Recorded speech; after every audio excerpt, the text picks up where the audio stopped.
Olá, bem-vindas, bem-vindos.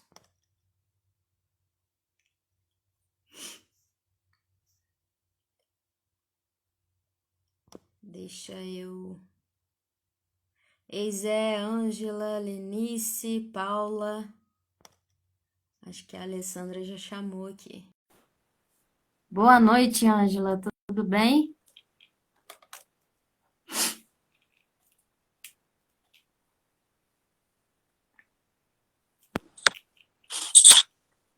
Olá!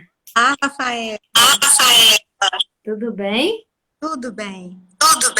Tá ótimo. Deixa eu perguntar, pessoal, se estão ouvindo bem, nós duas, tá dando algum eco? Eu tô ouvindo você bem. Você me ouve bem? Da mesma forma, Rafael. Beleza. Dá um oizinho aí quem tá ouvindo, se tá ok. Boa noite, Zé Jorge. Que bom você por aqui, querido. Tá dando eco? Então eu já sei o que é, que a última live que eu fiz deu também. Eu vou pôr um fone de ouvido. Sim, Eu não gosto muito não, mas vou colocar. Vê se Paula. Você continua me ouvindo, Alessandra? continuo, Rafaela. Vê aí agora, gente, quem falou que tá dando eco. Ok?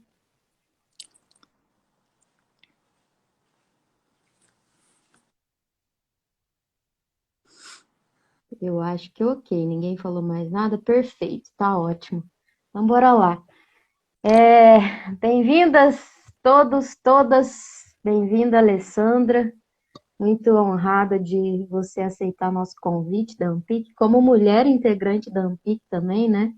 A gente Sim, escolheu fazer essa semana com as nossas mulheres aí que estão tanto no curso de formação, outros cursos, que são psicanalistas, estudantes em formação.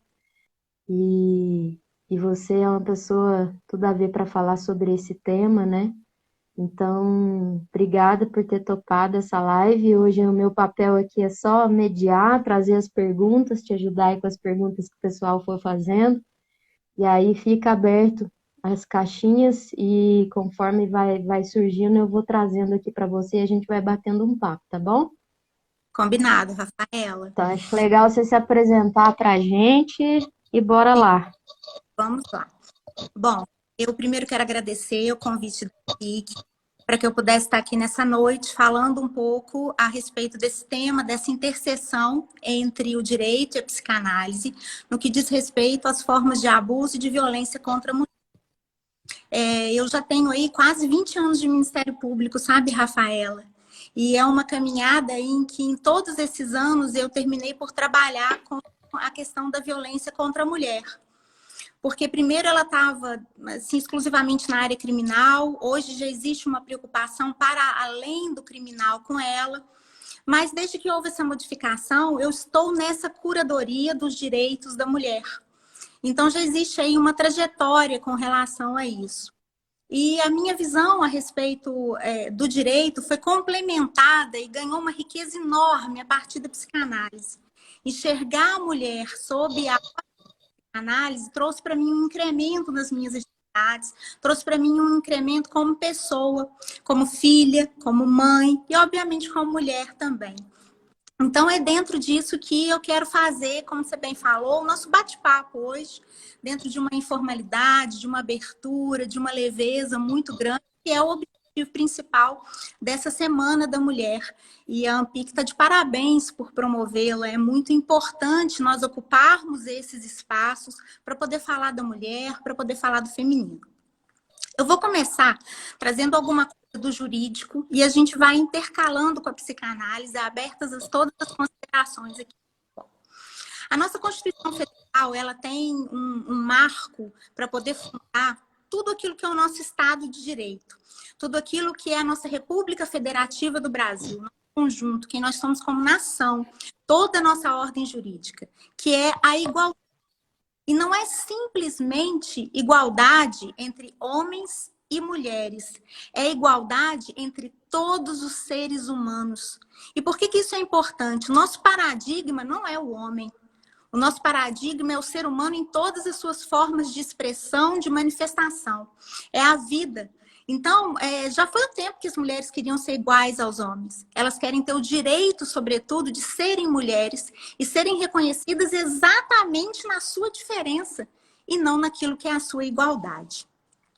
Como existem condições que são materiais, são históricas e culturais, que representam a nossa diferença, foi necessário que a gente tivesse uma legislação para dar apoio a essa Constituição Federal que trouxesse um degrau a mais para as mulheres. A gente chama especificamente essa concretização da igualdade formal em igualdade material em discriminação positiva. E é nesse contexto que a gente vai ter uma das leis mais importantes, não só dentro do nosso país, mas também reconhecidamente em todo o exterior, reconhecidamente dentro de organismos internacionais, como a Organização dos Estados Americanos, como a terceira melhor legislação do mundo em matéria de combate à violência doméstica e contra a violência à mulher. Eu estou falando da Lei 11.340 de 2006, que é conhecida, então, como a Lei de Proteção à Mulher, e que recebe o nome, né, batizada como Lei Maria da Penha. Por que eu escolhi falar a respeito desse tema especificamente? Por que eu quero fazer esse recorte, Rafaela, quando a gente fala a respeito de lei na violência doméstica e familiar? Ontem, assistindo a excelente live da Paula, da Débora, se falou muito a respeito de Héstia. Héstia é essa deusa que é a deusa dos lares. Ela representada através da fogueira, representada através do calor e da luz e, portanto, da proteção.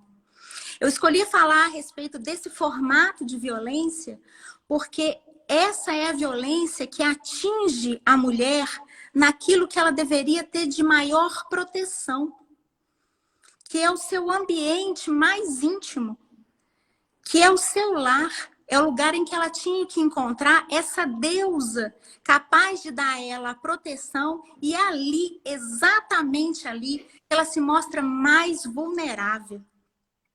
É exatamente por isso que essa lei é tão significativa, tão representativa para as mulheres.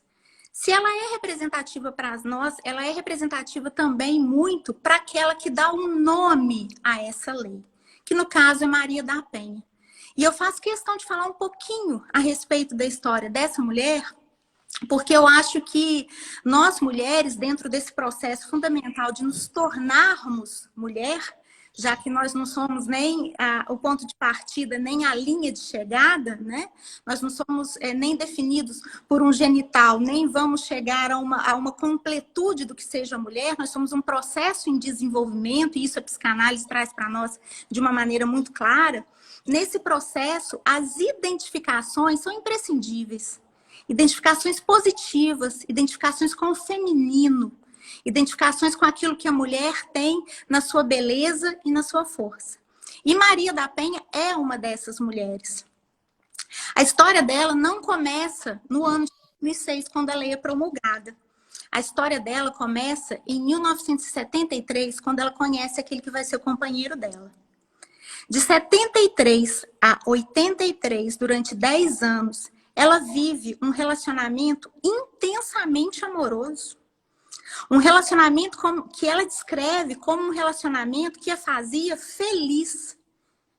Só que as coisas foram se modificando. Esse homem, segundo o que ela diz, foi se mostrando de uma maneira diferente para ela. E nós vamos ficar com a narrativa dela, né, Rafaela? Porque no caso é a que importa, porque foi vivenciada. Pode ser até que ele tivesse dado desde o início sinais dessa violência que ele trazia dentro de si. Mas ela percebe mais tarde, é com ela que a gente fica.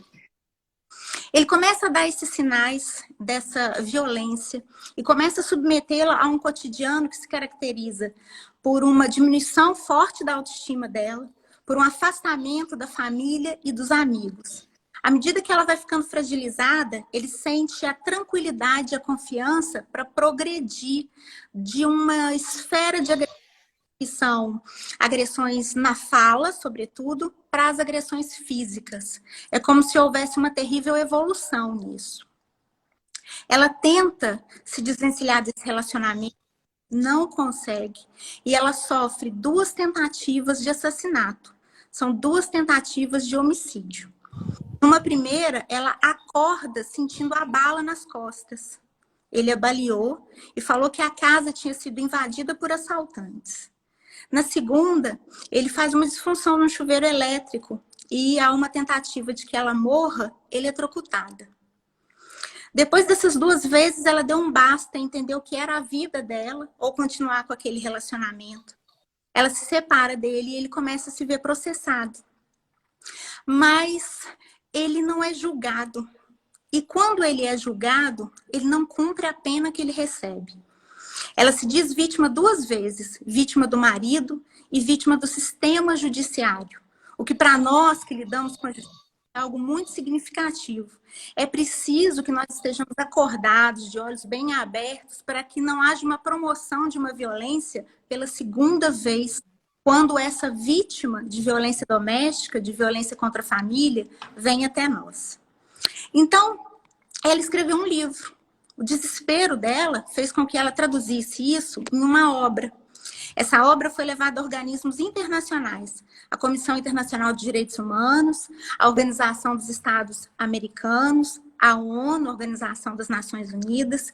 E então, o Brasil foi responsabilizado internacionalmente por não ser capaz de dar conta da prevenção, da punição e da erradicação da violência contra a mulher. É nesse contexto, então, que vem a Lei da Violência Doméstica.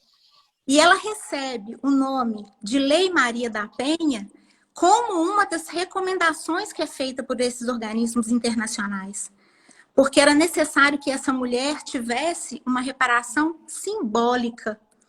E aí a gente vê a importância do símbolo, da representação e a importância de quem ela se torna também, para nós, como uma mulher que não é só símbolo da vitimização, mas é símbolo da vitória sobre esse momento de vitimização que ela viveu, sobre esse momento que ela poderia deixar que se abatesse sobre ela, mas ela escolheu ressignificar para que ela representasse não só a luta dela, mas a luta de tantas outras mulheres. Bom, dentro da Lei da Violência Doméstica, por que eu quis trazer esse histórico? Por que eu acho que o histórico é sempre importante?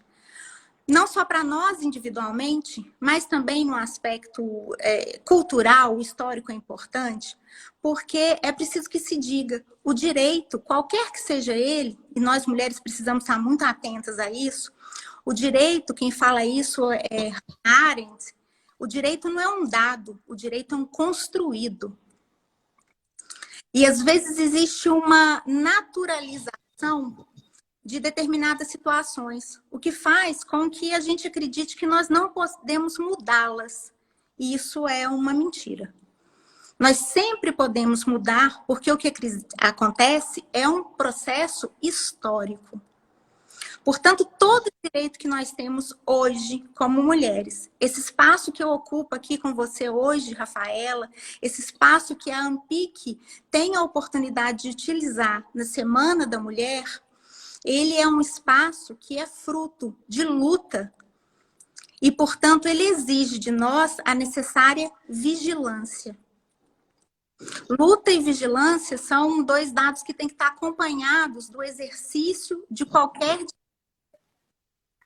E eu gosto muito, e ontem até essa frase foi recolocada várias vezes nas redes sociais, eu achei muito importante. O Dia da Mulher não é uma data romântica, o Dia da Mulher é uma data política.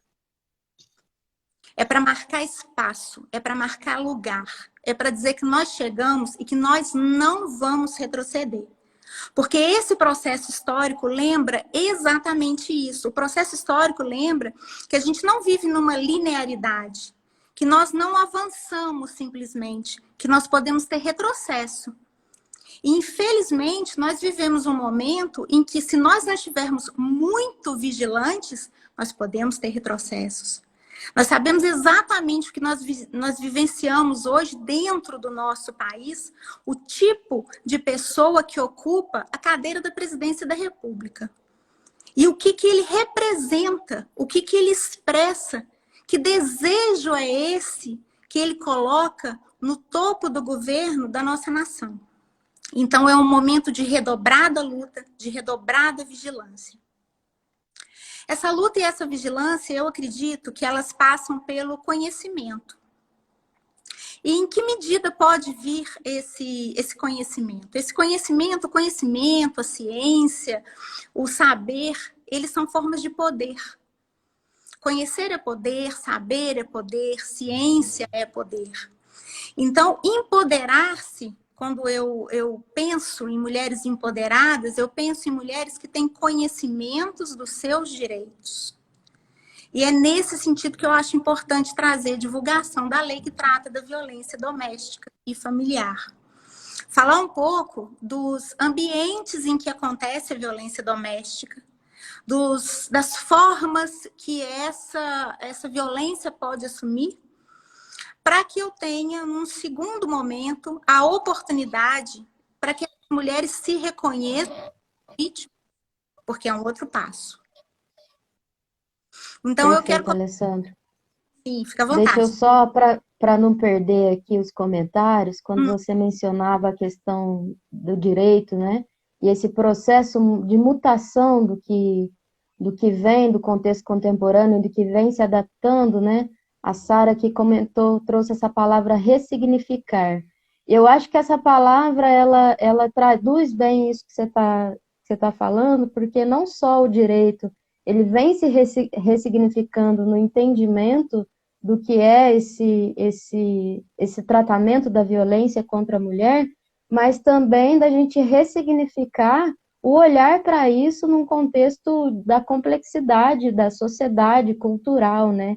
E aí a gente pode usar essa palavra, inclusive, nesse 8M também, que não é um dia de celebração, não é um dia de comemorar, não é um dia de entregar rosinha na porta das lojas, né? Muito embora é uma data em que o sistema se empoderou, né, se apropriou para converter em vendas e tudo mais, mas a gente tem que lembrar da origem dessa data, né? E ressignificar esse lugar e ampliar os debates e esses espaços, que é o que a gente está fazendo aqui.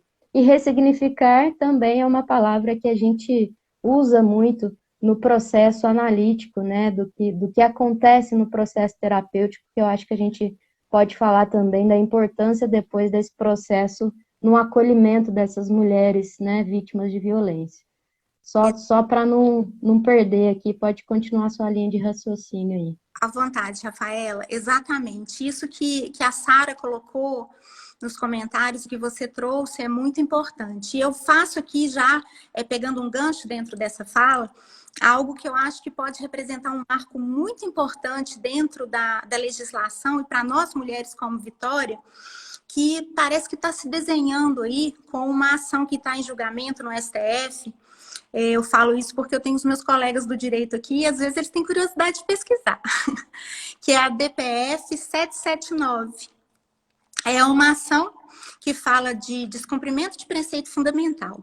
Uma ação proposta, e eu acho isso muito interessante, pelo PDT, pelo Partido Democrático Trabalhista, que é o partido que ostenta exatamente essa rosa na mão, sabe, Rafaela? Que é ótimo ganhar, que é um carinho gostoso, mas que não é suficiente, né? A gente quer mais que essa rosa, a gente quer que essa rosa traga dentro dela respeito, consideração, reconhecimento, que ela não seja apenas a rosa. Então, exatamente esse partido propôs essa ação. É uma ação que está sendo julgada no STF, que já tem 2 votos favoráveis, que estava para ser julgada essa semana. Nós sabemos todos que os acontecimentos atuais vão fazer com que ela seja julgada um pouco mais adiante, mas ela quer fazer com que não seja possível mais a argumentação nos processos, no tribunal, sobretudo no tribunal do júri, da legítima defesa contra a honra. como forma de fazer com que os homens deixem de ser responsabilizados por feminicídio. É impressionante que até hoje é usado. Infelizmente, até hoje é acolhido. Por conta dessa dificuldade de ressignificação, que não é ela só legal, mas é cultural, sobretudo. O direito tem as suas insuficiências, e essa é uma grande insuficiência. O direito tem grandes dificuldades em determinar comportamentos. Ele pode até exortar, mas determinar é muito mais do que a questão jurídica. Passa pelo social, pelo político e pelo econômico, que até hoje são questões, inclusive essa última, que eu acho que pode ser até determinante, que fazem com que uma mulher sofra com a opressão.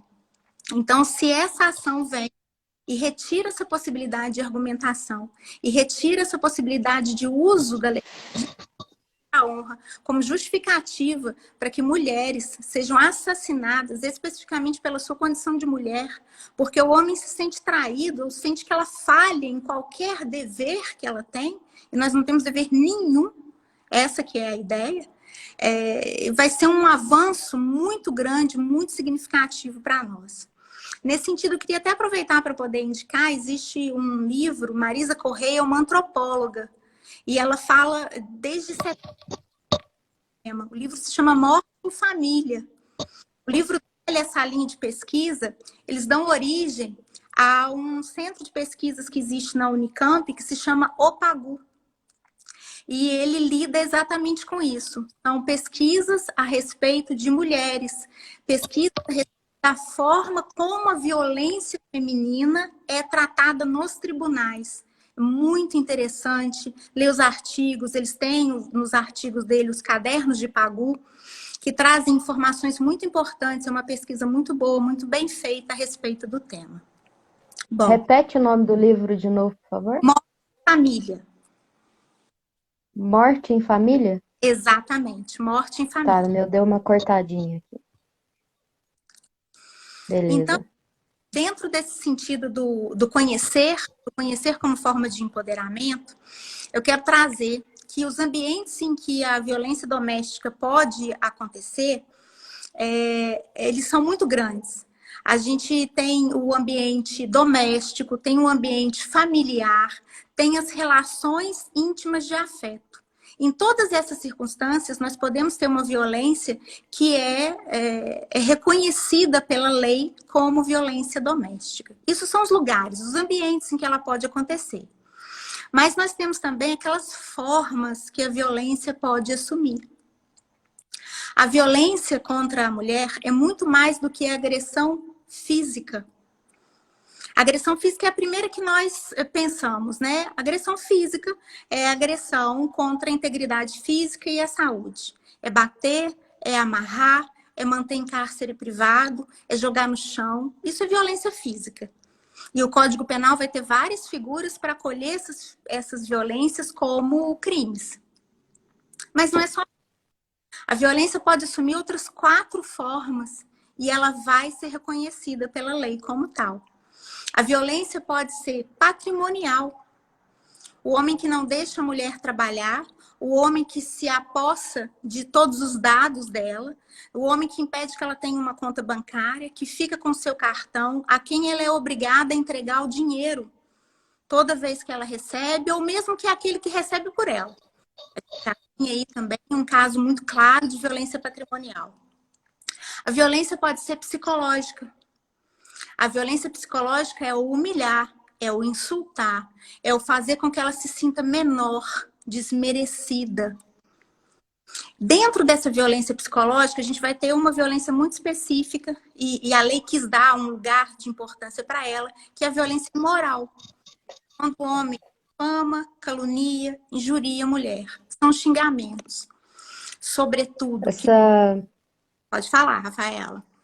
Essa violência psicológica entra num lugar também de levar a mulher ao estado de medo, né?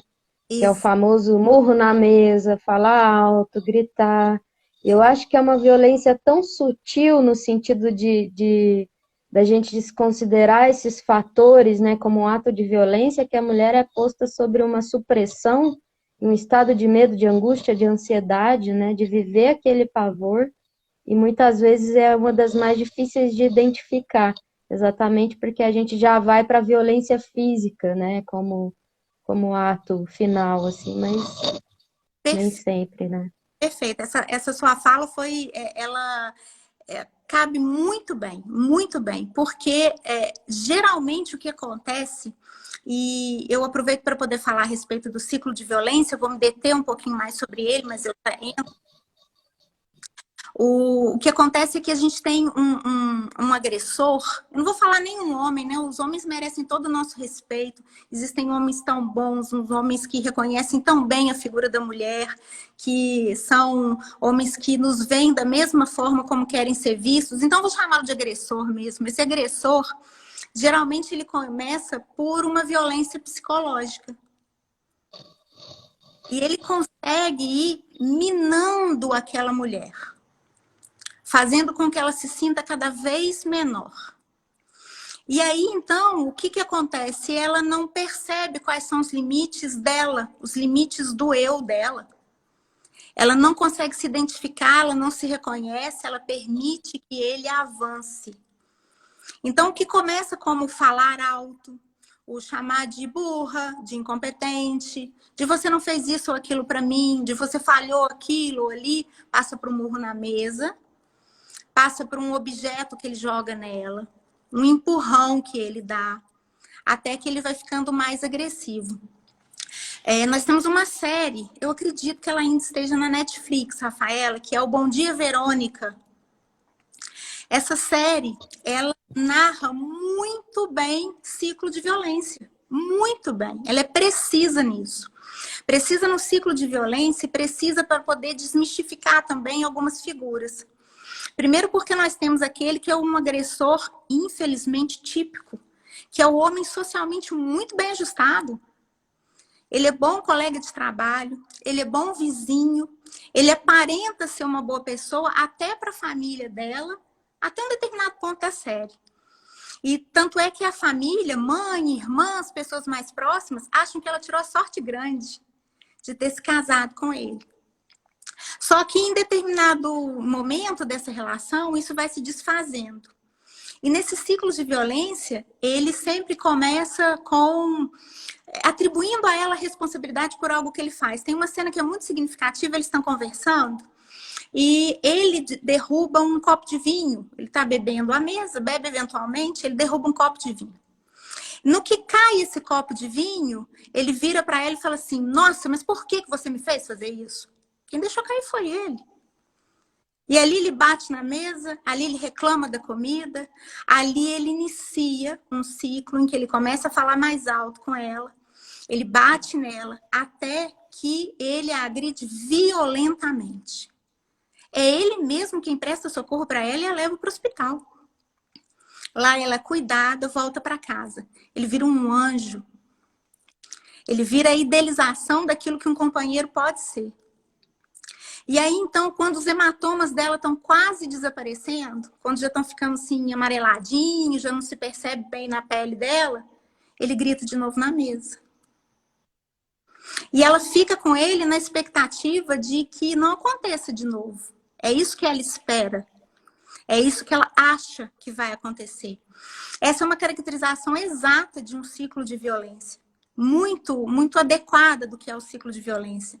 Existe esse avanço nos formatos de violência, culmina geralmente com violências físicas gravíssimas, nem sempre a mulher resiste, e aí a gente tem as situações do feminicídio, que é também um avanço, conseguir que o homicídio do homem contra a mulher, por uma questão baseada no gênero, seja considerado um homicídio mais grave que os outros, inflige a ele uma pena mais grave, é uma vitória também das mulheres.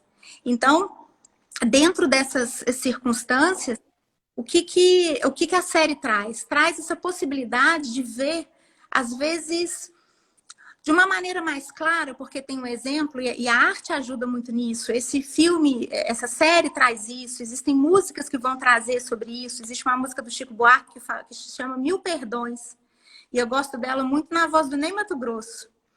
Essa música fala de um homem que pede perdão para a mulher. Fala, eu te perdoo porque você me procura nos bares, eu te perdoo porque você conta as horas que eu estou fora de casa, eu te perdoo por ter que sair.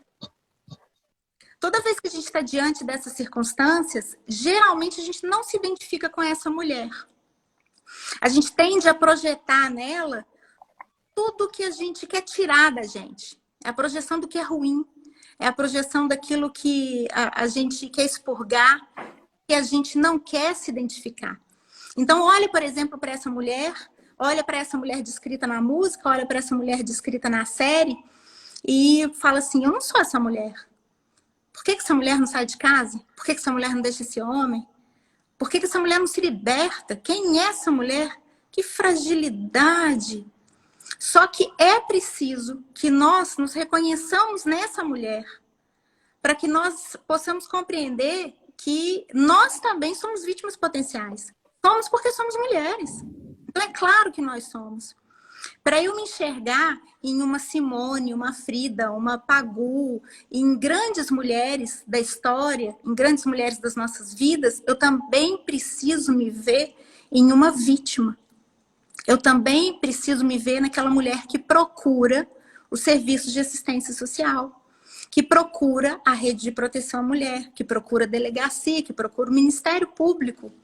Porque a procura pode acontecer em quaisquer dessas portas, é muito importante que se diga. Existem todos esses caminhos. Lá, a mulher vai ser orientada. Nós vamos dizer para ela qual é a trajetória que ela deve seguir para que tudo corra da melhor maneira, para que ela possa se sentir segura novamente. Mas quaisquer dessas portas estão abertas para a mulher. E a regra é que ela seja bem recebida. Muito bem recebida, aliás.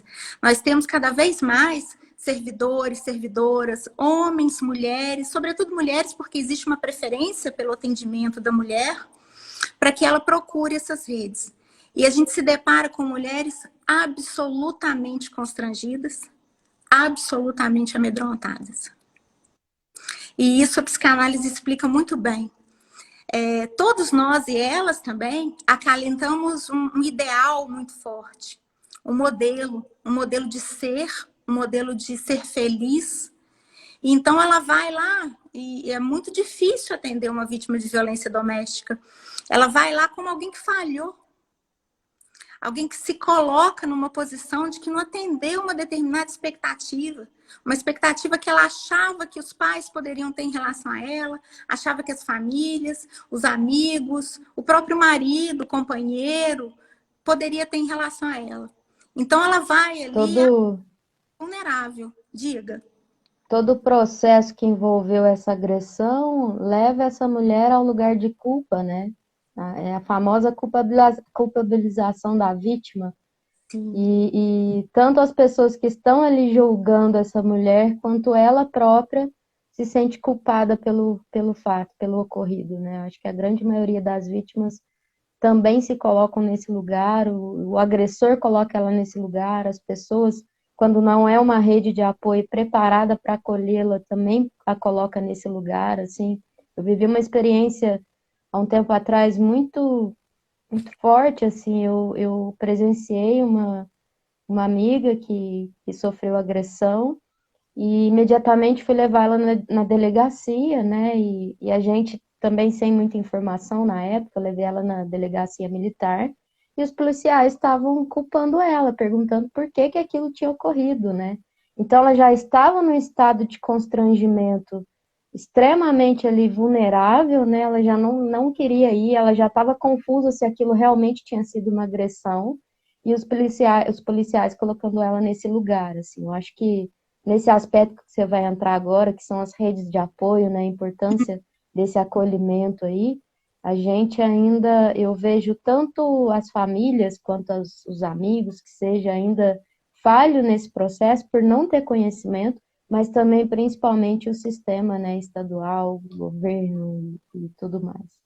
É muito interessante isso, porque o treinamento, Rafaela, ele vem para que a pessoa que acolhe em todos esses ambientes, embora eu sempre indique, se houver uma delegacia especializada, procure a delegacia especializada. Lá é um ponto muito específico e que pode trazer muita segurança para a mulher. Se não houver, procura o Ministério Público. Eu acredito na força da minha instituição para que nós possamos acolher bem as mulheres. Eu tenho comigo mulheres que trabalham comigo, são capazes, porque foram capacitadas para tal, para fazer essa acolhida da melhor maneira possível. Mas, às vezes, a pessoa tem algum contato com algum dos aparelhos municipais de saúde, de assistência social, em que também eu confio que haja profissionais que possam fazer essa acolhida, porque recebem o treino necessário, recebem as orientações necessárias. E eles deveriam receber, sobretudo, Rafaela, uma orientação no seguinte sentido: faça uma acolhida, ainda que não seja exatamente, né, mas traçando um paralelo, faça uma acolhida equivalente a de uma escuta psicanalítica. Faça uma acolhida de amor e de neutralidade benevolente. Não julgue. Não julgue. Porque isso acontece. A vítima tem dificuldade para se reconhecer como tal. E do outro lado, essa rede toda, essas instituições, o Ministério Público e o Poder Judiciário, de uma maneira muito falha, só querem dar a acolhida legal, a acolhida jurídica para a vítima, se ela for a bela, recatada e do lar, Rafael. E o problema é que nós somos as feras despodoradas das ruas. Todas nós somos a bela e a fera, a recatada e a despudorada, a do lar e a das ruas. Mas não.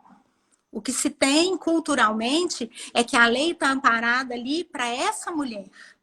Essa mulher que fez tudo. Tudo, alcançou todos os ideais, correspondeu a todos os modelos, usando aqui o mito de Procurso que a gente trabalhou na nossa turma de supervisão psicanalítica. Ela foi esticada para caber na cama ou teve amputados os membros para poder servir nesse leito da mesma forma. Essa mulher é imediatamente reconhecida. Agora, aquela que... E eu enfrento umas perguntas em audiência, Rafaela. Hoje eu fiz várias audiências, inclusive de violência doméstica, que são de deixar qualquer um chocado. Porque, de repente, a vítima tem que provar que ela merece essa guarita legal, né? Então, começa um julgamento sobre ela e não sobre o agressor. No seguinte sentido: cuidava da casa direitinho, preparava tudo que o marido queria, os filhos, falava alto, ria alto. E então, assim, é um tanto absurdo como é que isso pode acontecer, como é que esse tipo de defesa pode vingar. Como se essa mulher, em relação a essa mulher, fosse permitida a agressão. Em relação a essa mulher, fosse permitida a morte. E é muito importante colocar que toda mulher merece respeito, mas é preciso que ela também reconheça que ela merece o respeito. Conhecer-se é muito importante. Saber que você não precisa alcançar o ideal é muito importante. Amar é muito importante.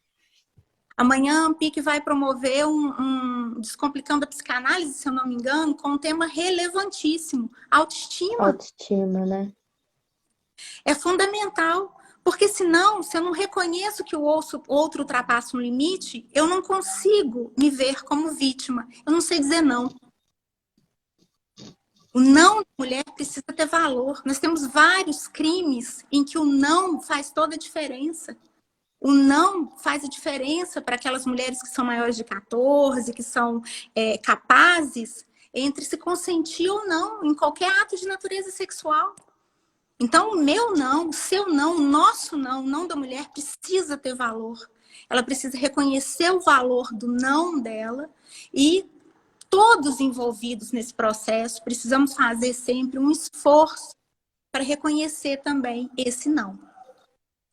Existe um mito muito grande em relação à ideia de que a mulher que procura ajuda também, Rafaela, não vai encontrar essa ajuda. E eu fico muito feliz de dizer que isso é exceção. Procure. Nós temos vários canais, e existem canais que são, inclusive, canais aptos a preservar de forma completa o sigilo em relação à identidade da mulher nessa primeira denúncia. Isso pode ser feito pessoalmente, mas isso pode ser feito também através de números, do Disque 100, do 180, que estão aptos a receber essas denúncias. Eu acho que, sobretudo, Disque preparados para isso. porque eles recebem exatamente denúncias contra direitos humanos, violação de direitos humanos. Então, nós temos pessoas ali habilitadas para tal. É muito importante. Por quê? Porque as medidas protetivas, que são as medidas que a lei oferece para que a mulher possa se sentir resguardada e possa deixar de ser vítima dessas violências, são muito eficientes. Disse que elas não são, ou que não vai servir nada, não serve sim. As estatísticas do ano de 2020 demonstraram, e foi um ano atípico, porque nós tivemos tudo aquilo que a violência doméstica tem nos legado, e a necessidade de estarmos em casa, exatamente nesse ambiente de maior vulnerabilidade, mas que, infelizmente, aqueles feminicídios que aconteceram, somente em cerca de quase 20% deles, nós queríamos que não tivesse nenhum, mas em quase 20% deles, nesses feminicídios havia uma medida de proteção, o que significa que nos outros 80% não havia. Então, nós temos aí as mulheres que procuraram o auxílio, as mulheres que procuraram o apoio dessa rede de proteção foram maciçamente protegidas, resguardadas. Funcionou, deu certo, não é verdade? Então, isso é um sinal de que é possível, sim, fazer com que essas medidas tenham valor. Elas são importantes. E, às vezes, acho que essas notícias são até um tanto veiculadas para poder desestimular as mulheres. A gente tem que tomar muito cuidado com os veículos que a gente toma como fonte de informação. São bastante perigosos, às vezes, né? Porque é desmerecer algo que funciona, que dá certo. Funciona, dá certo. A medida de proteção vai te resguardar. Você vai encontrar uma rede capaz de te amparar. E você vai conseguir sair desse ciclo de violência. Eu acho que essa é uma mensagem muito importante para as mulheres, porque disse muito do aumento, né, do número de casos, de casos que são reportados. E realmente nesse último ano foi reportado um caso de violência, exatamente por esses números que a gente deixou aqui, o Disque 100, o 180, um caso a cada 5 minutos. O que significa que nesse momento que nós fazemos a live aqui, pelo menos 12 casos foram reportados. Reportados. Acontecido certamente muito mais.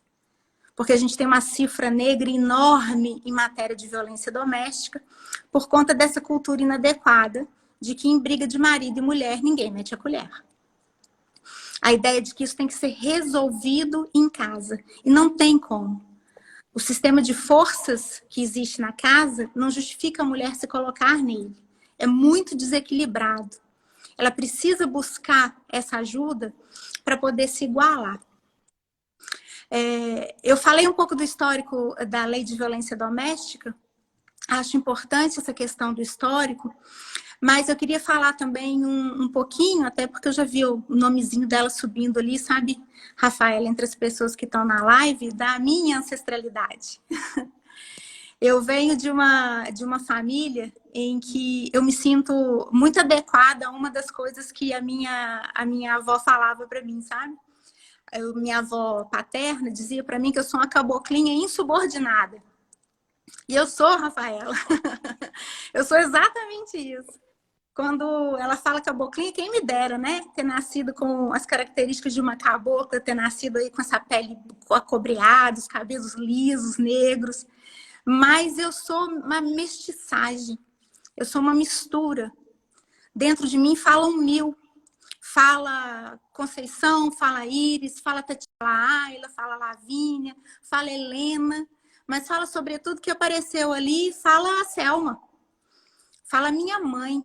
A voz dela ecoa da mesma forma como a minha vai ecoar na minha filha. E é assim que tem que ser. Essa ancestralidade é muito importante. Nós somos isso, essa mistura. Aquilo que deixa perpassar por nós. E com o tempo, Rafaela, eu vou sendo um pouquinho Rafaela, eu vou sendo um pouquinho Paula, eu vou sendo Lucianas, Adrianas, elas, eu vou sendo todo mundo que passa por aqui. Todo mundo vai sendo um pouquinho Alessandra também. Agora, além de caboclinha, eu sou insubordinada, né? Então, eu gosto de conhecer os meus limites para duas coisas. Para poder dizer o não para o outro, porque ele não pode ultrapassar isso, mas eu gosto de reconhecer os meus limites, sobretudo para me transbordar. A única pessoa que pode passar dos limites comigo sou eu.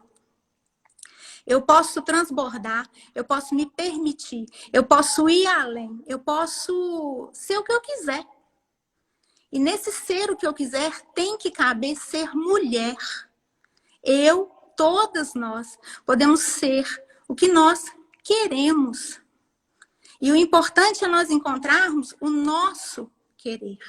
Aquilo que nós queremos ser e a forma que nós vamos dar para esse ser dentro da possibilidade de ser mulher.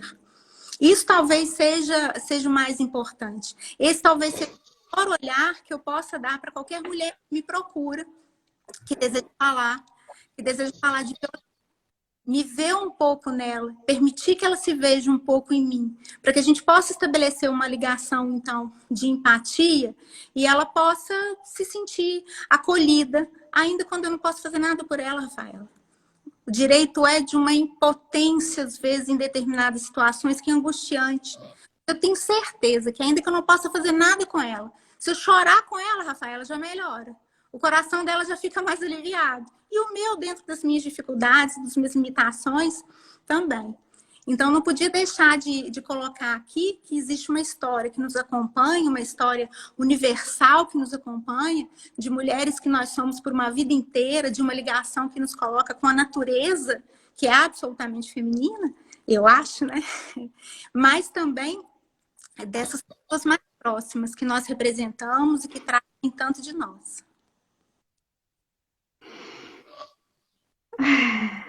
Me pegou de jeito aqui.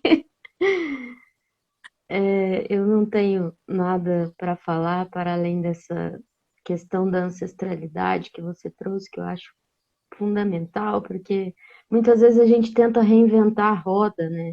E a gente tira o poder daquelas que vieram antes de nós, mas que também tem todo um histórico de enfrentamento, e a gente entra num lugar de julgamento, mas a minha avó, a minha mãe foi subserviente ou foi passiva, mas existe um histórico de luta e ninguém aqui hoje está reinventando a roda, mas a gente tem que considerar, honrar essas que vieram antes e saber que nós vamos ser as ancestrais dos nossos netos, das gerações, né? Então, que atualidade, que mundo nós estamos construindo para essas mulheres, ou seja lá, né, essa questão social de gênero que vai se estabelecer para o futuro, independente disso, que mundo nós estamos construindo para essas novas gerações, né?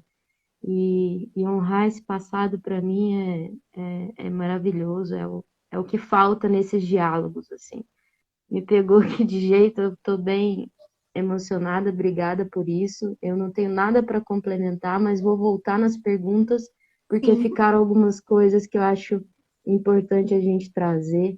A questão do ciclo da violência, para mim ela ficou muito exemplificada no exemplo da própria história da Maria da Penha, né? Mas se você puder pautar o que é esse ciclo, cada etapa, porque eu acho importante para as mulheres aqui poderem, né, identificar isso, talvez, na própria trajetória aí.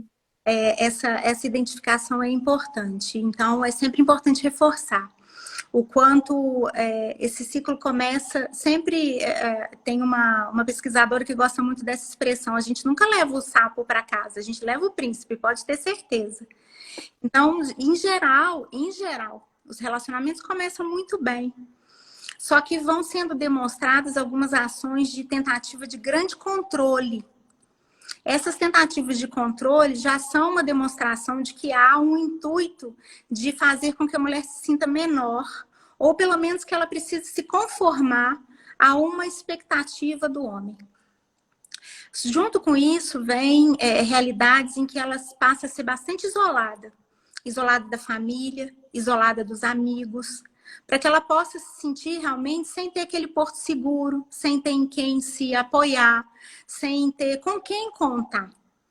E um termômetro muito bom, até para que nós possamos ajudar as mulheres que estão perto de nós. Eu falo que funciona assim, algumas coisas a gente sente na cabeça, outras a gente sente no coração, mas eu acho, Rafaela, que medo a gente sente na garganta. Eu medo eu sinto na garganta. E sabe aqueles lugares em que quando você entra, você sente que o homem constrange os ambientes? Que ele faz com que todo mundo à sua volta acabe se comportando de uma determinada maneira para atender uma expectativa e causa aquela angústia que bate lá fundo da garganta? Isso provavelmente é um ambiente que pode acontecer algum formato de violência. Então, essas tensões, que às vezes são tão difíceis de explicar, mas a gente sente, podem estar caracterizando esse ambiente, podem estar sinalizando que a mulher vive um ambiente desse, ou que ela entra já em um determinado ciclo. E a partir daí é um avanço.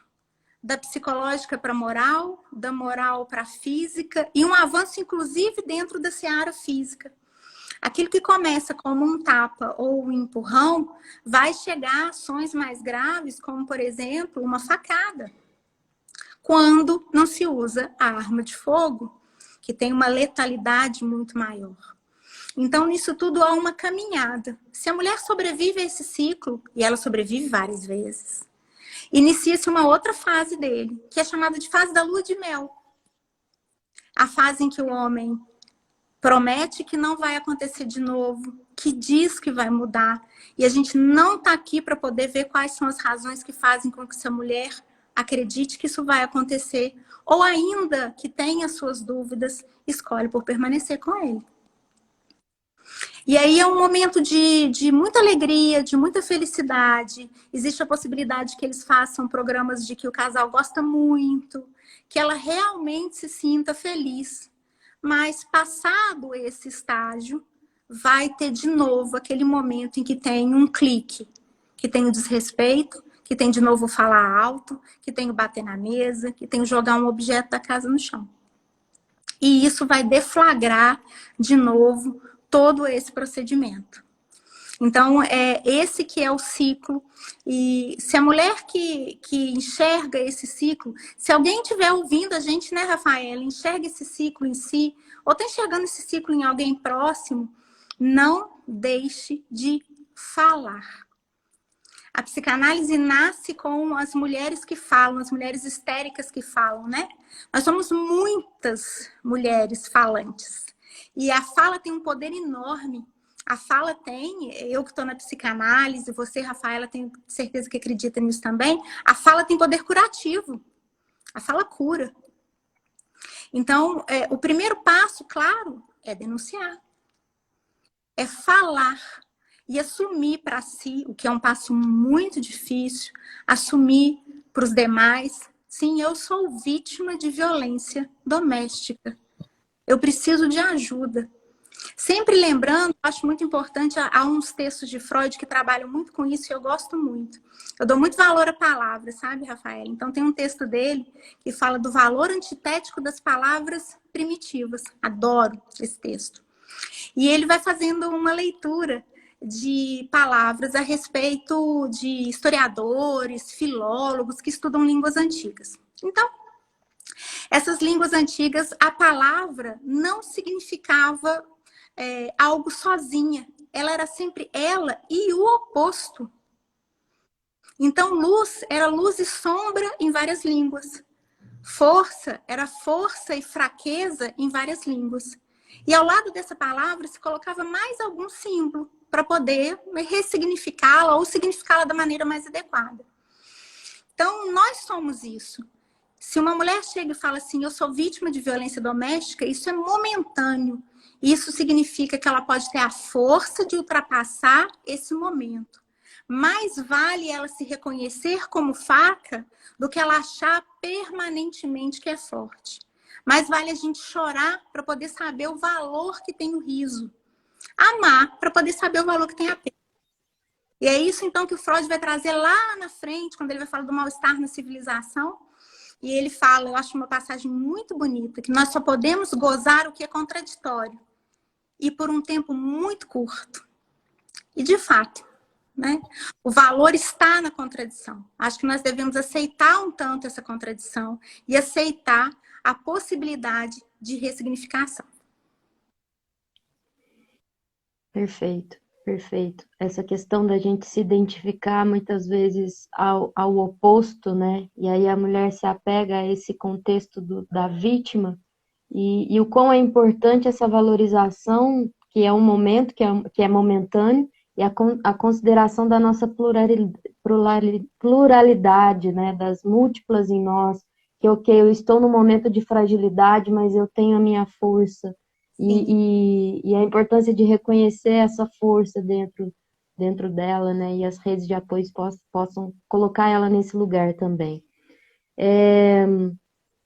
Então, o ciclo, eu achei legal a gente voltar nisso, porque entra naquele lugar também da gente entender que a mulher que está nesse contexto de violência, existe ali essa fase da lua de mel, e o quão é importante a gente não entrar no julgamento de que é porque que a mulher escolheu isso, né? E a gente saber que tem ali essa fase, esse período, para que nós também possamos entender que qualquer uma de nós pode, né, estar suscetível a isso. E aí tem uma pergunta da Mara, que é como provar a violência psicológica? Precisa de testemunha?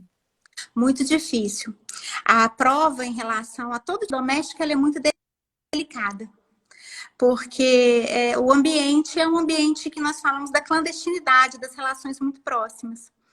Mas aí está a importância a palavra da mulher, porque é aquela situação em que a palavra dela é que vai ter todo o valor. Mas geralmente exterioriza, Rafaela. Exterioriza, e hoje essas redes sociais têm uma vantagem nisso. Então, por exemplo, o homem troca mensagens abusivas com a mulher. Isso é uma forma de prova documental, uma forma de prova material. Ele fala dela, às vezes, de maneira abusiva para outras pessoas. E assim vai. A gente vai conseguindo coletar nesses espaços essa possibilidade de provar que aquela mulher é vítima de violência psicológica para além da palavra dela. Se você me perguntar, Rafaela, para mim, eu, Alessandra, promotora de justiça, né? Para mim, a palavra da mulher é mais que suficiente. Eu tenho como dar credibilidade e valor a ela. Tem. Mas nem sempre a pessoa que está do outro lado pensa da mesma forma, né? Então, a gente vai buscando esses outros elementos que são capazes de dar também esse valor. Boa. A Beth tinha citado aqui o caso da Mari Ferrer, eu acho que resume bem, traduz bem isso, né? Que a palavra dela não valeu nada Muito. no contexto aí. Tem sua mãe, parabéns, mamãe orgulha-se de tê-la como filha. E logo depois tem um comentário da minha mãe também, e ela está só afirmando aqui, né, que a violência psicológica não tem marcas visíveis no corpo. Muitas pessoas não acreditam quando a mulher conta, né? Tem a Cristiane também, a violência psicológica é muito difícil de ser provada. Sim. Para a mulher é muito difícil reconhecer que está sob cárcere, com certeza. Acho que a gente falou bastante disso. Homem acima de qualquer suspeita é o pior. Eu acho que a gente podia fazer uma live fase 2 para a gente entrar num outro âmbito disso que a gente está falando, que é o que leva à violência, que eu acho que vai entrar num contexto dessa masculinidade frágil, né? Que é um sistema patriarcal, de um machismo que está instalado, inclusive, em nós, mulheres, né? E o quanto isso é prejudicial, tanto para nós quanto para os próprios homens, né? Existe um estudo aí que vai levar essas consequências, né? Que vai levar a causa da violência doméstica como da violência contra a mulher como um narcisismo ferido, né? Desse amor próprio que colocou o outro para satisfazer esse indivíduo, essa imagem, e quando o outro não me satisfaz, que no caso é a mulher, então eu tenho, né, eu me sinto no direito de agredir, de violentar, mas tudo isso parte de um sistema que eu acho que a gente pode, num outro momento, falar sobre isso. Ótima série, toda mulher devia assistir, que é a série Bom Dia, Verônica, né? E Infelizmente, as mulheres ainda sentem vergonha e muitas vezes sentem-se culpadas por estarem sendo maltratadas e não procuram ajuda. Exatamente. E a gente falou aqui, Ângela, muito da importância das redes de apoio, né? E até do próprio processo terapêutico, do próprio processo analítico, para essa mulher poder se restabelecer, se reerguer nos ambientes sociais, né? Para após a violência, é importante. Doutor, é muito difícil para a mulher agredida tomar essa coragem de procurar ajuda, fazer uma denúncia, pedir socorro, né? Na sua experiência, Alessandra, eu sei, eu entendo, minha experiência é pouquíssima, mas existe um momento em que a mulher parece que ela tem um insight de consciência que vai ser aquele momento que ela vai pedir ajuda, né? Qual o que você tem para falar para a gente disso? O que pode despertar essa coragem nessa mulher? a coragem na mulher, Rafaela, é despertada. Às vezes, quando ela se sente na iminência de uma violência grande, ou quando essa violência pode atingir as pessoas que ela ama, para além dela. Sobretudo quando isso envolve os filhos. Quando ela percebe que eles podem ser alvo dessa violência, é um momento assim de, como você falou, do start, do clique, do insight. É o momento em que ela busca ajuda. Quando ela se sente fortemente ameaçada ou entende que essas pessoas que ela ama estão fortemente ameaçadas também. É claro que existem formas de violência que podem vir, inclusive, dos próprios filhos. Mas nós escolhemos falar hoje, essa é uma outra violência, violência, sobretudo, que vão sofrer as pessoas idosas, muito delicado também, né? Quando inverte um pouco esse processo do cuidado e da dependência. Mas o que eu acho que é muito importante colocar, Rafaela, independentemente do momento em que aconteça esse start, estamos de braços abertos. Essa é a palavra. A rede está pronta, está preparada para receber você, para você ser acolhida em qualquer momento que aconteça, ainda que ela desista depois, ainda que ela volte atrás, ainda que na hora do processo, Rafaela, ela conte uma história completamente diferente e absurda comparada à primeira versão. Ela pode procurar quantas vezes ela quiser. E ela tem que ser acolhida da mesma forma em todas essas vezes, sem julgamento, com o amor necessário, dando o apoio necessário para que dessa vez seja diferente. Perfeito, perfeito. Ouvir isso dá um quentinho no coração, né? Porque realmente você trouxe uma coisa que a gente precisa desconstruir, que é uma fala social mesmo de que não adianta procurar que ninguém vai ajudar, não adianta procurar que vai ser pior, que ele vai ficar mais agressivo e tudo. E ouvir essa contrapartida aí é muito, muito importante. Muitas das vezes as próprias mulheres se posicionam contra, com certeza, Rafaela, porque estou chamando a Rafaela, que é a que comentou aqui. Eu acho que isso transgride, não tem a ver com gênero, homem ou mulher, né? Essa questão social, todos esses tabus que envolvem a violência doméstica, a gente está intrínseco, está introjetado em nós, né? Que somos mulheres também. E a Sim. gente acaba entrando no lugar de julgamento da outra mulher também. Mas estamos ressignificando isso, né? A expectativa que ela mesma internalizou dos significantes sociais do que é ser uma mulher ideal, aquela que sofre um relacionamento instável, também é instável e desequilibrada. Muito importante essa construção da mulher ideal, da mulher idealizada, né?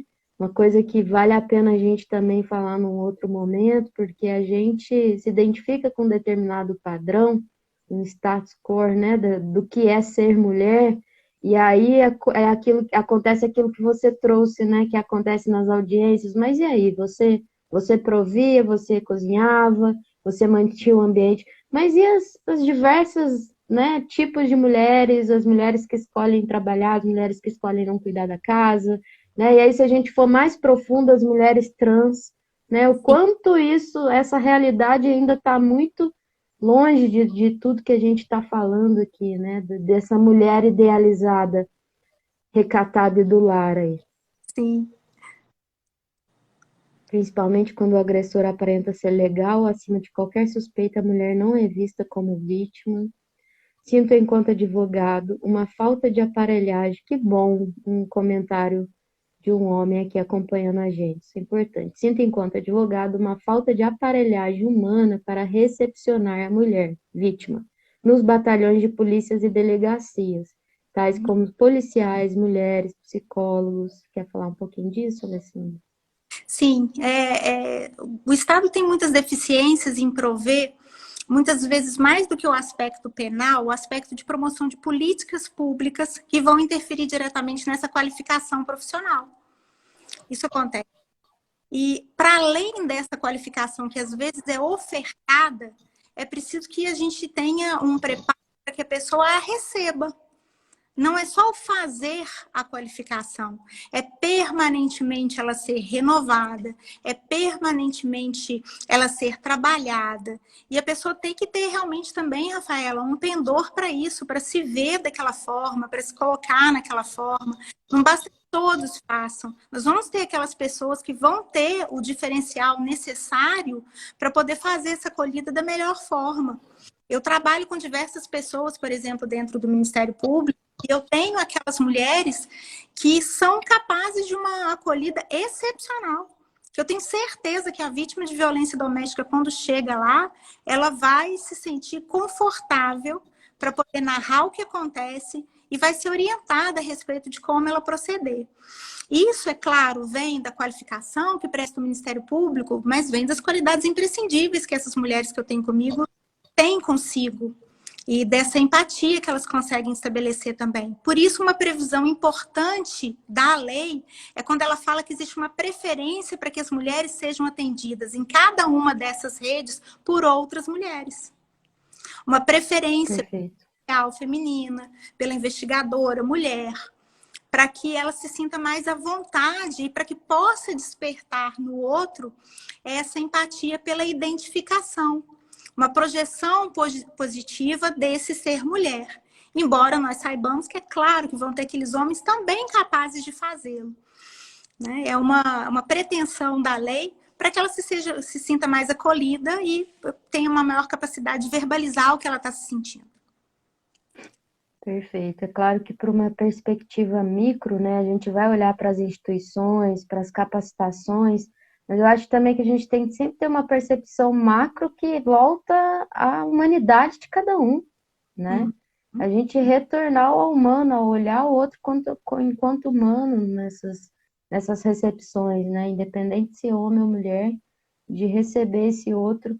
E aí eu uso aqui a palavra da Beth, que é o próximo comentário, acolhida psicanalítica, né? A gente falou da escuta analítica, só para introduzir quem não é da psicanálise. Aí a escuta analítica nada mais é que esse lugar seguro que você oferece para o outro sem julgamento, em estado pleno de neutralidade, né? Que você se abre para o outro trazer a sua demanda e você não tem um desejo seu ali de que o outro faça isso ou faça aquilo, imponha questões suas religiosas, morais ou o que seja. Né? A escuta analítica é isso, eu recebo o outro, eu escuto, eu não julgo. Eu acho que isso deveria estar intrínseco em qualquer instituição, mas além disso, em qualquer pessoa. Né? Ótimo, infelizmente, doutora, esta é a realidade, sim, é os comentários anteriores. Ela já acompanhei minha irmã, uma delegacia, foi exatamente assim. Perguntaram o que você fez para o seu marido te tratar assim. É isso que a gente está falando, né? Dessas recepções aí, mas que a gente pode considerar como exceções, né, Alessandra? Sim. E depositar fé nesse sistema aí. Sim. Essa mulher que tem um lugar pronto, que é justamente um lugar oposto ao feminino. Essa mulher que tem um lugar pronto, eu não sei se eu entendi esse comentário. Essa mulher que tem um lugar pronto, que é justamente um lugar oposto ao feminino. Sara, se você quiser explicar melhor, que eu não entendi. Não sei se você entendeu, Alessandra. A importância da escuta e do acolhimento. Falamos isso, amando cada momento aqui. Tá perfeito, Beth. Eu tô aqui adorando. Já passamos de 1 hora de live, mas eu dei uma pesquisada, o Instagram liberou nessa pandemia para além de 1 hora, por isso que a gente passou 10 minutinhos aí. O maior defeito é este não saber dizer não, né? A Alessandra falou brilhantemente dessa condição de sabermos impor limites, né? E que quem deve determinar quem entra ou não no meu espaço, que é sagrado, sou eu, né? Mas isso também é uma construção, na verdade, eu vou dizer uma desconstrução, né, Alessandra? Do que a gente aprendeu, principalmente enquanto mulheres, que temos sempre que ser subservientes, servir o outro, abrir abrir mão das nossas próprias demandas para atender a demanda do outro, né? E esse não vem sempre com uma carga muito culposa para a gente, mas que a gente saiba desconstruir isso. Dar um basta no terrorismo psicológico, muito difícil. Gostei desse termo, que é um terrorismo psicológico mesmo, Cristiane. Estas informações são importantíssimas, precisam ser amplamente divulgadas. Ângela, essa live vai ficar salva, eu vou colocar no YouTube todas as plataformas possíveis que eu puder alcançar para o mundo inteiro assistir. Mapa do acolhimento, rede de atendimento psicológico gratuito para vítimas de violência. Esse mapa de acolhimento é o quê? É um programa? Você sabe dizer? É possível ter acesso para saber de que forma melhor ela pode proceder. Porque, por exemplo, Rafaela, eu vou dar um exemplo bem concreto. Eu estou sendo vítima de violência nesse momento. Estou sofrendo uma agressão física, estou em cárcere privado e tive uma oportunidade de ter acesso a um telefonema, uma oportunidade de ter acesso a uma outra pessoa. É a polícia militar que eu tenho que... Então, no momento que eu tenho que buscar o 190. Porque o crime está acontecendo naquela hora, o risco é naquele instante. E, diferentemente, se eu vivo aquele cotidiano, por exemplo, de violência psicológica, e eu preciso de ajuda, eu quero procurar ajuda. Nesse caso, é preferível que eu procure, por exemplo, uma rede de assistência social, que eu procure o próprio Ministério Público, ou mesmo a delegacia de polícia. Né? São hipóteses diferentes de entrar dentro desse sistema de acolhimento. E lá dentro, a vítima recebe qual é a orientação do caminho que ela tem que seguir, cada passo que ela tem que dar. Orientação jurídica, orientação psicológica, para que ela possa sentir-se fortalecida para dar cada passo, para que não retroceda nisso. Porque a intenção da rede é acolher para mudar aquela realidade. E para isso a gente precisa que ela prossiga firme nesse intento de quebrar o ciclo de violência. Nem sempre acontece, mas é com esse ideal que nós trabalhamos. Bacana, muito bacana. A posição social, a questão religiosa, cria um certo padrão de que se tem que aguentar tudo, suportando tudo, perfeito. Essa questão, né, muitas vezes de uma pessoa que tem um status, tem uma posição social, isso acho que deixa ela ainda mais vulnerável, né, com mais vergonha para se posicionar. E a questão religiosa é um contexto muito complexo, né, Alessandra? Porque muitas vezes as instituições religiosas, que são esse lugar de acolhimento para muitas pessoas que buscam as instituições para qualquer tipo de acolhimento, elas entram num estado de negação da violência, né? De que a mulher tem que servir mesmo. E aí a própria instituição ela faz um terrorismo com a mulher de que não é bem assim que ela está dizendo, né? E ela perde esse lugar que deveria ser o lugar que está acolhendo ela ali. Sim, sim, Rafaela, é importante a gente colocar esse aspecto, porque é claro que a gente tem respeito por todas as formas de crer, e isso passa pela religião, claro, a gente tem respeito, mas particularmente, vamos tirar dessa parte institucional, da religião, vamos passar para a parte mais próxima. O perigo, às vezes, de se aconselhar alguém próxima que sofre violência doméstica, para que ela suporte. E esse aconselhamento pode vir de uma base religiosa, quanto pode vir de uma base de outros valores, né? Então, falar assim, não, confia que vai mudar, confia que vai ser diferente. Não. Eu acho que aconselhar é muito difícil. Eu não sou de conselho, não. Mas eu acho que uma palavra que eu gosto de trazer, a decisão que você tomar, eu estou do seu lado. Então, assim, é a decisão que ela toma. Se ela quiser, se ela tiver essa disposição de quebrar esse ciclo, a gente está ali.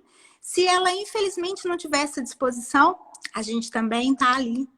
E eu estou vendo aqui, a Paula colocou uma coisa interessante, que é a questão de arma de fogo, armamento da população, o perigo que isso pode representar. No âmbito da violência doméstica, esse perigo é enorme. Tanto é que um dos dispositivos mais usados da nossa legislação sobre violência doméstica é aquele que fala que vai ser feita uma busca e apreensão para tirar a arma do homem. Porque é um perigo enorme, é um perigo dentro dessa violência de existir uma progressão mais rápida no ciclo de violência para alcançar uma violência física mais grave e de aumentar a potencialidade lesiva dessa violência. Porque se eu não tenho essa arma de fogo em casa, eu vou ter um homem que tende a avançar nesse processo mais lentamente. E mesmo quando ele atente contra a vida dessa mulher, a não usar esse instrumento, esse meio. Se eu tenho a arma de fogo em casa, ele pode ser, ao contrário, o primeiro veículo. A primeira coisa de que ele vai se valer num arroubo, pulando etapas desse ciclo, não dando nem às vezes a oportunidade da mulher reconhecer que esse ciclo está se desenvolvendo. E ela é vítima da arma de fogo. E a experiência ainda indica, quando o homem se imbui desse intuito, quando o agressor se imbui desse intuito, ele vai usar o que ele tiver nas suas mãos. E com esse desejo forte dentro dele, a possibilidade dele conseguir é enorme. Infelizmente, eu gosto das mulheres que procuram o Ministério Público com quem eu posso conversar cara a cara. Porque é muito doloroso, Rafaela. A gente vê uma foto de uma mulher morta. Uma foto de uma mulher morta numa circunstância de violência doméstica. E imaginar que ali havia a companheira de uma vida inteira, havia uma filha, havia uma mãe, que está ali representada em partes sombrias do processo. E que às vezes ainda tem que levar todo o escárnio de ter a vida vasculhada para ver se ela era esse modelo ou não, para ver se ela merece ou não a acolhida da lei, para ver se ele estava autorizado ou não a matá-la. Por isso que eu acho que esse julgamento, e esse julgamento dessa ação que eu comentei logo no início, quando nós falamos, ele é muito importante. E ele vai alcançar, os primeiros votos já estão sendo feitos, e aí a gente já tem uma ideia do que vai ser a redação final. Vai alcançar mulheres, transgêneros e cisgêneros. Está fazendo parte da redação dessa decisão do STF, alcançar várias formas de expressão do ser mulher, várias formas de expressão do feminino e, sobretudo, alcançar essas relações em que há o desequilíbrio das forças.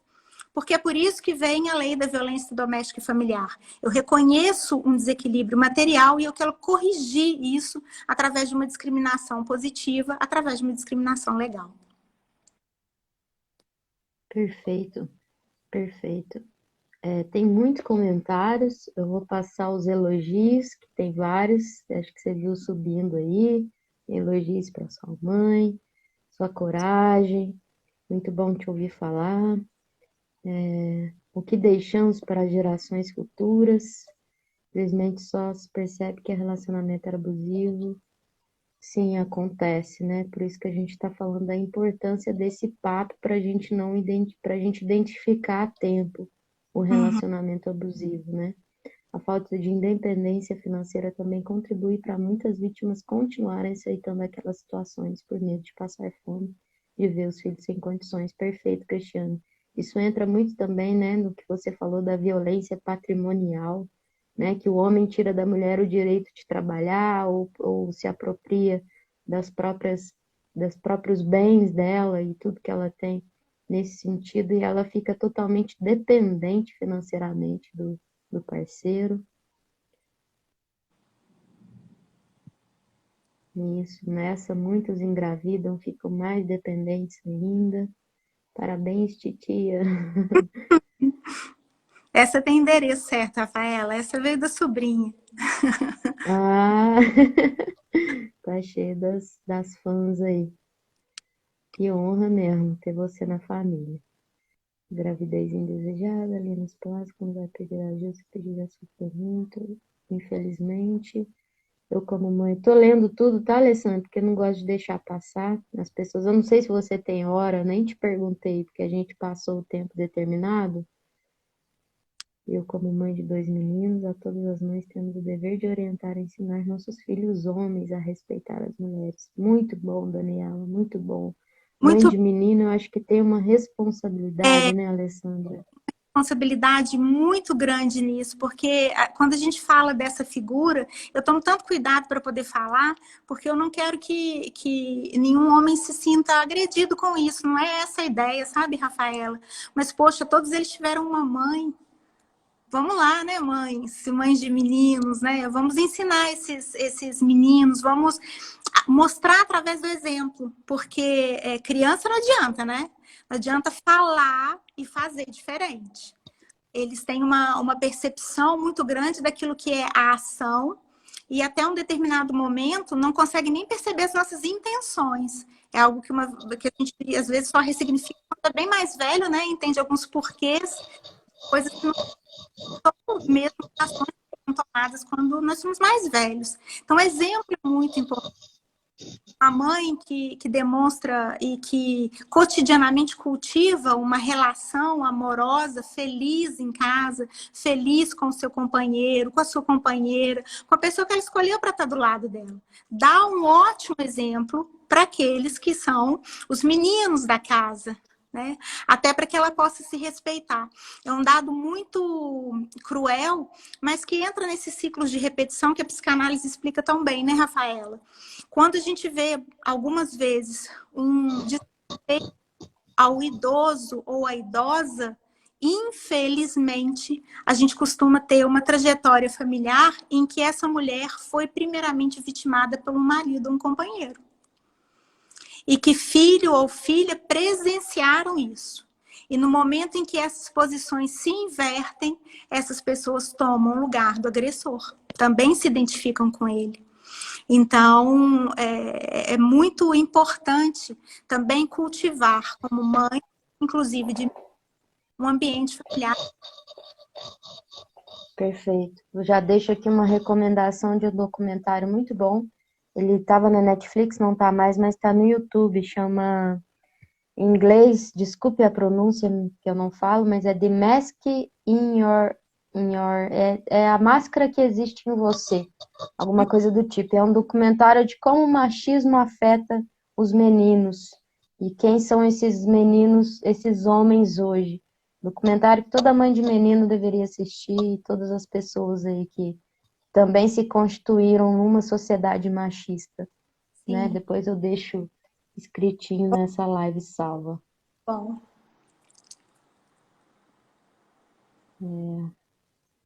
Muitas aqui afirmando tudo que a gente já falou.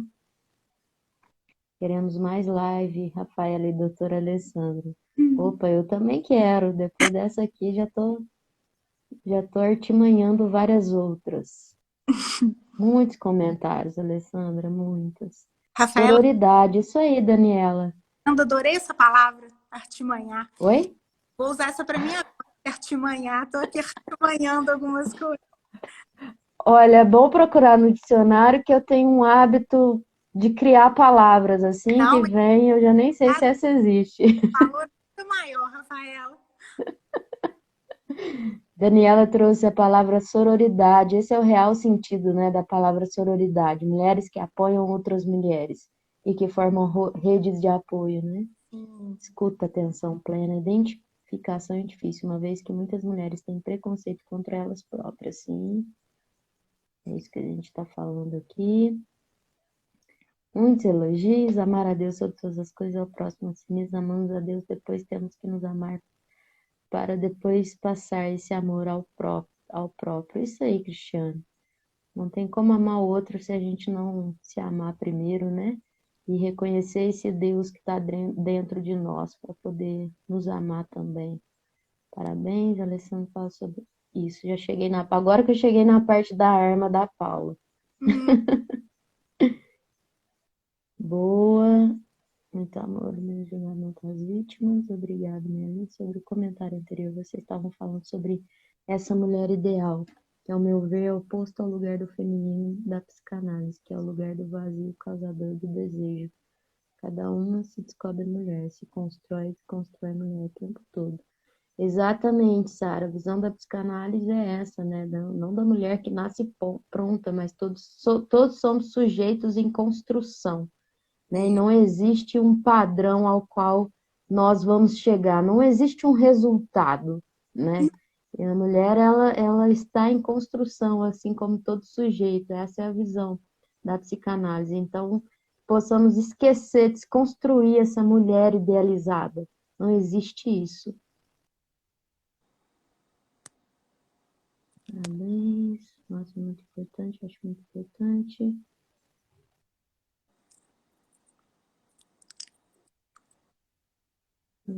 Uma vez por semana aí, já estão pedindo, Alessandra. Olha só. Ensinamos nossos filhos a amarem todas as mulheres, como se fosse sua irmã, seu irmão. Sim, mas para além de nossas mães e nossas irmãs, né, Cristiane? Amar todas as mulheres, independente de ser mulher da família ou não, né? Sim. Ufa, acabou.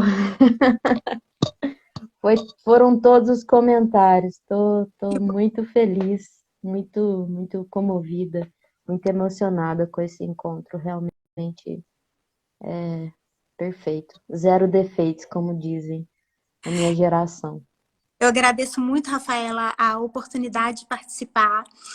Agradeço ao Ampik mais uma vez. Agradeço a você de poder participar aqui comigo. A sua companhia é sempre muito bem-vinda. Rafaela é mulher, a Rafaela é múltipla nas coisas que ela desempenha. A Rafaela é uma artista, gente. A Rafaela tem essa tremenda qualidade e conviver com o artístico, Rafaela, é sempre um presente. Então, conviver com você, ter essa oportunidade de estar aqui com você, em outras tantas que a gente tem, né, dentro daquilo que propõe a Ampik para nós, é sempre um prazer, é sempre uma satisfação enorme.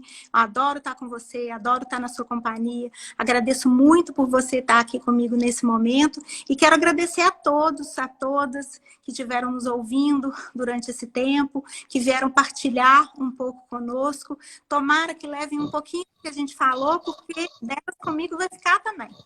Vai ficar cada uma delas, cada um desses nomes que eu vejo aqui. São muitos nomes de pessoas conhecidas, de pessoas amigas, de pessoas que eu quero muito bem e que eu tenho certeza, levam um pouquinho de mim e eu delas. Quer ver que agora, ó, a Tati sai. Tati é um amor da minha vida, é quem deu o nome para minha irmã, porque é minha amiga de infância, amiga de quando eu tinha ali então, ver esses nomes aqui para mim é um prazer enorme. Mandar um beijo para as nossas mamães, né, Rafaela? Que paciência de ouvir as filhinhas, né? Chegar aqui, apoio, né? É um prazer muito grande. Mandar para minha filhota, que fez aí muitos comentários. Helena é o melhor de mim e que não está em mim e que eu tenho certeza que vai ultrapassar um tanto, não vai inventar essa roda, Rafaela. Só vai ela girar, Rafaela. Só girar. E com uma leveza, uma doçura extraordinárias, porque essa é a minha Helena. Um beijo grande para você, grande para todos e para todas nós. Beijo, Alessandra. Muito obrigada. Acho que eu posso falar em nome da Ampik aqui e você também como mulher da Ampik. Gratidão por tudo aí. Gratidão a todo mundo que esteve aí. Beijinhos. Essa live vai estar salva, vai ficar aqui no Instagram, vai ficar no YouTube. Não deixem de participar das outras, né? Amanhã eu vou estar junto com a Alicia. A gente vai falar um pouquinho sobre A Ciranda das Mulheres Sábias, que é um livro muito gostoso da Clarissa Píncolas, que é a autora do Mulheres que Correm com os Lobos.